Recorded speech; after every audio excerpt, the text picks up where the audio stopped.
नेपाल जाने का प्लान कर रहे हैं पर कई सवालों से परेशान हैं कि अपने कन्वेंस से जाएं कि पब्लिक ट्रांसपोर्ट से, फ्लाइट से जाएं या ट्रेन से। अगर अपने कन्वेंस से जा रहे हैं तो उसके चार्जेस क्या हैं? लैंग्वेज कौन सी बोली जाती है? क्या मेरा देसी रुपया वहाँ चलेगा कि नहीं? घूमने की कौन कौन सी जगह है? खाने पीने की दिक्कत तो नहीं होगी? मोबाइल नेटवर्क कौन सा है? कहाँ जाके रुके काठमांडू में? इस तरीके से जितने भी सवाल आपको परेशान कर रहे हैं, उन सभी सवालों का जवाब मैं इस वीडियो में देने वाला हूं। तो चलिए नेपाल के इस सफर को शुरू करते हैं।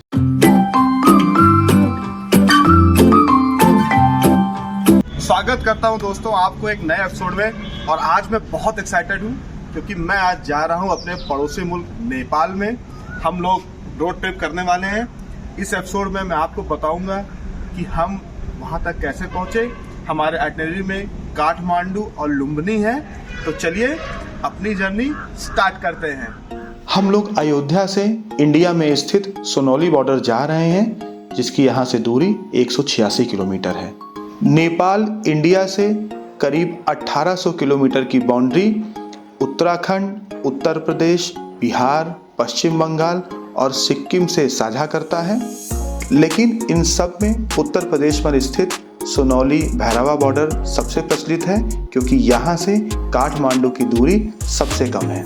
पब्लिक ट्रांसपोर्ट की बात की जाए तो आप सोनौली बॉर्डर किसी भी यूपी गवर्नमेंट की बस से पहुँच सकते हैं। और इसके साथ ही साथ इंडिया नेपाल मैत्री बस सर्विसेज भी चलती हैं, जो कि दिल्ली के अंबेडकर स्टेडियम बस टर्मिनल से शुरू होकर काठमांडू के स्वयंभू बस स्टेशन तक जाती है, जहां पर पहुंचने में कुल 23 घंटे का समय लगता है। ट्रेन की बात की जाए तो सोनौली से मात्र 8 किलोमीटर पहले नूतनवा नाम का एक छोटा सा टाउन है, जहां पर ट्रेन कुछ चुनिंदा शहरों के लिए आती हैं। नहीं तो सोनौली बॉर्डर से मात्र 100 किलोमीटर पहले गोरखपुर जंक्शन है, जो इंडिया के सभी शहरों से वेल कनेक्टेड है। नेपाल फ्लाइट के जरिए भी पहुंचा जा सकता है। काठमांडू का त्रिभुवन इंटरनेशनल एयरपोर्ट पूरे विश्व से वेल कनेक्टेड है। साथ ही साथ भैरवा सोनौली बॉर्डर के पास स्थित लुम्बिनी में गौतम बुद्ध इंटरनेशनल एयरपोर्ट और पोखरा में भी इंटरनेशनल एयरपोर्ट है। बातों बातों में हम नूतनवा टाउन पहुंच चुके हैं, जहां से बॉर्डर मात्र 8 किलोमीटर दूर स्थित है। दोस्तों हम लोग नूतनवा में एंट्री करने वाले हैं। और ये देखिए पूरन बहादुर थापा जी का एक छोटा सा स्टैचू है। उनको शहीद हुए थे वो कारगिल में। तो अब हम लोग एंट्री करने जा रहे हैं। तो ये स्मारक का मतलब है कि आप अब नूतनवा पहुंच चुके हैं। तो चलते हैं अंदर नूतनवा और वहाँ देखते हैं कि नेपाल जाने के लिए हमको क्या करना चाहिए। जैसा कि मैंने पहले ही कहा, नौतनवा लास्ट टाउन है जहां तक ट्रेन आती है।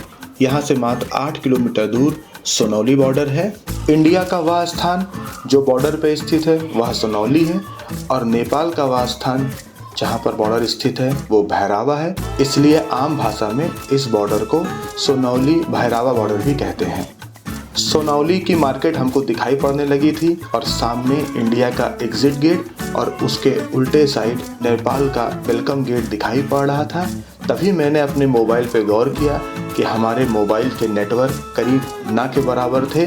तो बॉर्डर को हमने क्रॉस किया। मैंने एनसेल का सिम खरीदा, जो कि 500 नेपाली करेंसी में 10 GB के साथ 7 दिन की वैलिडिटी के साथ मुझे मिला। तो चलिए अब चलते हैं और अपनी गाड़ी का भंसार बनवा लेते हैं। दोस्तों फाइनली हम लोग नेपाल में आ चुके हैं और ये है सेंटर है जहाँ पे आपका भंसार यानी गाड़ी का कागज़ बनता है। आप यहाँ घूम सकते हैं। हम लोग कागज़ वहाँ बनाने जा रहे हैं। वो लेडी देखिए बना रही हैं और वहाँ पर बनाने के बाद हम अपनी यात्रा को कंटिन्यू करेंगे। तो दोस्तों सबसे पहले ये देखिए, ये हमने एक पर्ची कटवाई। हम लोग 24 घंटे के लिए बुक किए तो 500 रुपीज़ का चार्ज लगा। 500 रुपीज़ नेपाली करेंसी में, इंडिया के हिसाब से 310 के आसपास होता है। तो वो पर्ची हमने वहाँ से कटाई जहाँ लोग बैठे हुए हैं शेड के अंदर। उसके बाद यहाँ पर लाइन लगा के हम लोगों ने अपने गाड़ी की RC और लाइसेंस दिखा के फ़ोटोकॉपी लगा के ये कागज़ बनवाया और फिर अंदर जाके ये मोहर लगाई। तो टोटल ये प्रोसेस है नेपाल में एंटर करने का। प्रोसेस कंप्लीट कर चुके हैं। गाड़ी हमारी खड़ी है। चलिए नेपाल चलते हैं। भंसार बनवाने के पश्चात हम लोग पास में ही स्थित करेंसी कन्वर्जन शॉप में चले गए, जहां पर हमने अपने इंडियन करेंसी को नेपाल करेंसी में कन्वर्ट किया। बॉर्डर पर स्थित मेरे मित्र संजय कुमार जी ने मुझे आगाह किया कि काठमांडू का रास्ता इस समय काफ़ी खराब है, तो अपने व्हीकल से मत जाओ। तो मैंने गाड़ी उनके घर में पार्क कर दी और पब्लिक ट्रांसपोर्ट बस को बुक कर लिया। काठमांडू की यात्रा इस बस से हम लोगों ने शाम को 4 बजे शुरू की। उन्होंने एक पानी की बोतल और कंबल दिया, जिससे ये एहसास हो चला था कि काठमांडू पहुँचते पहुँचते मौसम सुहाना होने वाला था। सफ़र लंबा है, तो चलिए तब तक कुछ आपको बातें बताती जाएं। नेपाल में हिंदी सबको आती है, तो आपको लैंग्वेज प्रॉब्लम तो बिल्कुल नहीं होगी। साथ ही साथ यहाँ का खाना भी हिंदुस्तानियों जैसा ही है, बस हाँ कहीं कहीं रोटी ना मिलने की समस्या आपको हो सकती है। रही बात करेंसी कन्वर्जन की, तो यह ज़रूरी नहीं है कि आप करेंसी कन्वर्जन करा के ही जाएं, क्योंकि कई रेस्टोरेंट, होटल और शॉप्स में इंडियन करेंसी चलती हैं। लेकिन हाँ, छोटे वेंडर्स या कैब, ऑटो में कहीं कहीं वो नेपाली करेंसी के लिए आपसे रिक्वेस्ट कर सकते हैं। तो असुविधा से बचने के लिए करेंसी को कन्वर्ट ज़रूर करा लें, ताकि आपकी यात्रा मंगलमय हो। 1 घंटे के शानदार सफ़र के बाद हम लोग जैसे ही भुटवल को क्रॉस किए, भयानक रास्ता हमारा इंतज़ार कर रहा था। रास्ता इतना टूटा हुआ था कि बस 10-20 की स्पीड से चल रही थी। अगर आपके साथ कोई वृद्ध है या कोई ऐसा व्यक्ति है जिसको मोशन सिकनेस से दिक्कत है, तो उसको कृपया करके आगे ही बैठने को कहें, क्योंकि इस रास्ते पर मैंने अच्छों को परेशान होते हुए देखा। करीब 3 घंटे के बाद हमारी बस ने पहला स्टॉपेज लिया। चलिए चलकर देखते हैं कि यहाँ पर क्या मिल रहा है। 2.5 से 3 घंटे हो गए भैरावा से चलते हुए। इतना ख़राब रास्ता है, ऊपर नीचे जंप हो रहा है। इसी तरीके यहाँ पहुँचे हैं और ये जो जगह है डाउन है, यहाँ पे थोड़ा रुकेंगे आधे घंटे। कन्नड़ साहब बोल रहे हैं कि यहाँ नाश्ता खाना होगा अभी। मतलब मैं कहूँगा इतना बर्बाद रास्ता मैंने तो आज तक नहीं ट्रेवल किया। रास्ता टूटा हुआ है, बन रहा है हाईवे, और मुझे लगता है कि अगर कोई भी काठमांडू आ रहा है तो या तो सीधा फ्लाइट से है, नहीं तो अपने रिस्क पे है। मतलब बहुत दिक्कत है। बच्चों के साथ अगर आप आ रहे हैं तो आपकी ऐसी तैसी हो जाएगी भाई। मैं तो एकदम नहीं कहूँगा कि आप बच्चों को लेके इस रास्ते से आएँ। बहुत ही ख़राब रास्ता है। किस तरह हम लोग मैनेज कर रहे हैं। अभी कभी भी 6-7 घंटे की जर्नी हमारी बची हुई है। तो चलते हैं, कुछ मैगी भी खाते हैं, चाय पीते हैं, बताते हैं कैसा है। सभी लोग प्रायः गर्मा गर्म थाली खा रहे थे, जिसमें सब्जी, दाल, चिकन, चावल सब कुछ था, सिवाय रोटी के। देखने में बहुत टेस्टी लग रही थी, लेकिन क्योंकि हम लोग खाना खा कर चले थे, तो हम लोगों ने चाव चाव खाना ही मुनासिब समझा। दोस्तों यहाँ पे मैगी लिया मैंने, चाव चाव चलती है, आपने देखा होगा इंडिया में, वही है। इसमें कुछ ऐसा विशेष नहीं है। बनाया अच्छा है, लेकिन फ्राई किया है प्याज और मिर्चा डाल के, खाने में मज़ा बहुत आ रहा है। मैंने बात किया, पता चला कि यहाँ पे अभी 70 किलोमीटर और चलने के बाद थोड़ा रास्ता ठीक होगा। अभी तो ऐसे ही है। एक अच्छी बात जो मुझे देखिए, अगर जो मेरे भाई दोस्त ड्रिंक करते हैं उनके लिए नेपाल में एक बहुत अच्छी बात है कि किसी भी छोटी छोटी टपरियों पे आप देखिए बियर चल रही है, मुझे देखिए बियर मिल रही है। तो कहीं पर भी आप जाएंगे, आपका स्वागत ड्रिंक से किया जाएगा। लेकिन मैं तो बहरहाल मस्त अपनी चाय पी रहा हूँ। कुछ देर बाद हमारी बस चल पड़ी। अच्छी बात यह थी कि बस में टीवी लगी हुई थी, और पता चला कि नेपाली लोग साउथ इंडियन मूवीज़ के बहुत बड़े फ़ैन होते हैं। तो मैंने भी रात भर में 2 मूवी निपटा दी। करीब 13 घंटे के लंबे सफ़र के बाद फाइनली हम लोग काठमांडू पहुंचने वाले थे। खराब रास्ते की वजह से रात भर मैं सो तो नहीं पाया, लेकिन खुशी इस बात की थी कि फाइनली मैं काठमांडू पहुंच गया। दोस्तों फाइनली 10-12 घंटे के लंबे सफ़र के बाद हम फाइनली काठमांडू पहुंच गए। 70 किलोमीटर करीबन रास्ता था कि इतना पैथेटिक था कि मैं बता नहीं सकता। ये लाइफ में मैं ये जर्नी नहीं भूलने वाला। उसके बाद थोड़ा ठीक था रास्ता। ये हमारी बस थी जो अभी भी आई है, लोग उतर रहे हैं, वो देखिए। अब तो होटल जाते हैं, चेक इन करते हैं, थोड़ा रेस्ट करेंगे, फिर घूमने निकलेंगे यार, बहुत थके। इस बस पार्क का नाम गोंगाबू बस पार्क या कहूँ सूर्य भूमि बस पार्क है, जहाँ से आपको नेपाल में कहीं भी जाने के लिए बस मिल जाती है। यही वो बस स्टेशन है जहाँ से हमारी दिल्ली से आने वाली बस टर्मिनेट होती है। हमारा सिम एक्टिवेट हो चुका था, तो हमने तुरंत टैक्सी मांडू ऐप इंस्टॉल किया। यह इंडिया के उबर ओला जैसा ही है, और हम लोगों ने अपने होटल की कैब बुक कर ली।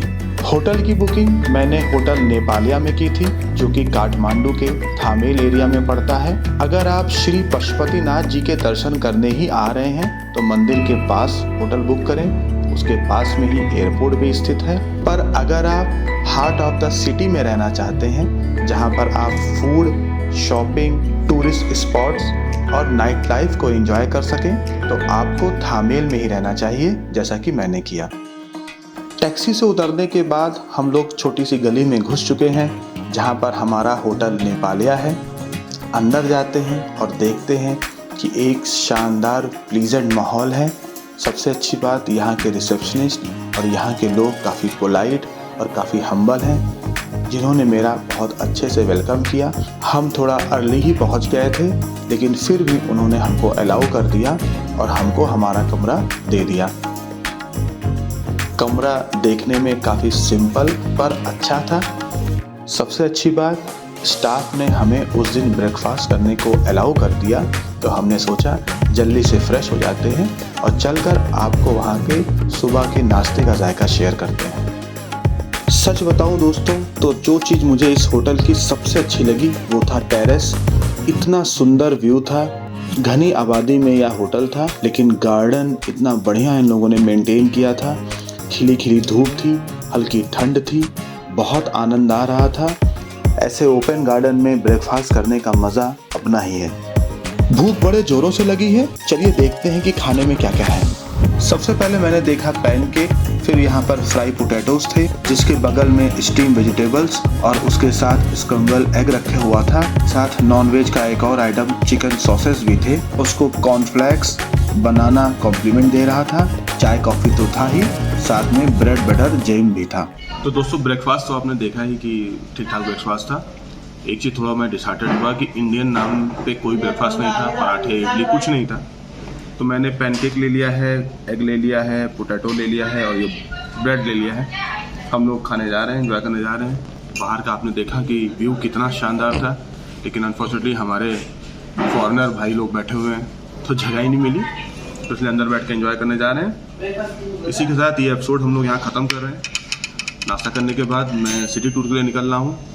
अगला एपिसोड नेक्स्ट वीक आएगा, तो उसको ज़रूर देखिए। बताइए मुझे कैसा लगा आपको ये एपिसोड। दोस्तों, आने वाले एपिसोड में हम दर्शन करेंगे भगवान श्री पशुपतिनाथ जी के, और साथ ही साथ जाएंगे नेपाल के सबसे ऊंचे भगवान शिव के स्टैचू का दर्शन करने। हम लोग विजिट करेंगे दरबार स्क्वायर्स में और आपको शेयर करेंगे यहाँ के शानदार जायके। तो बहुत कुछ है आने वाले वीडियोस में, बने रहिए मेरे साथ और इस नेपाल सीरीज को अपना प्यार ज़रूर दीजिए।